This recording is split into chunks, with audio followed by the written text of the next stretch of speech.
A clear majority of Britons think immigration is too high, while a mere 4% believe it is too low, according to new polling.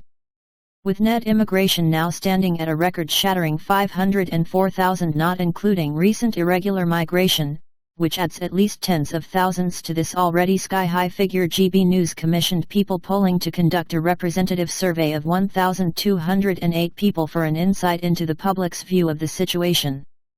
The pollsters found 54% of Britons believe the current influx is too high, a much more decisive finding than the number alone would suggest, as just 13% said they believed immigration is about right and a mere 4% said it was too low.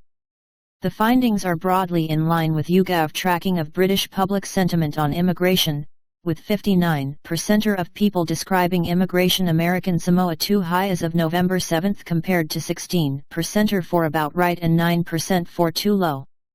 It is not just the latest record-breaking figures which the public find unacceptable, either, with the YouGov tracker, beginning in July 2019, finding just 2 months where too high was under 50% or February and March of this year, when it stood at 49% and 46% respectively. Even these were decisive pluralities, with too low peaking at a mere 16% in March and about right having topped out at 28% back at the beginning of 2020 and then trending downwards. Public perception of the government's handling of immigration, meanwhile, has never been worse, with 86% of people rating them American Samoa doing badly on November 7 compared to just 6% who think they are doing well.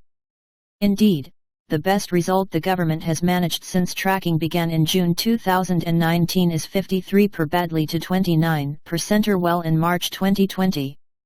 These numbers underline the very high levels of public concern over the historically unprecedented level of immigration into the country. Crucially, for Rishi Sunak, the vast majority of his voters appear utterly convinced that the numbers are too high, pointing to another problem in a long line of problems for the incumbent Prime Minister, said analyst Matthew Goodwin of the new findings in comments to GB News.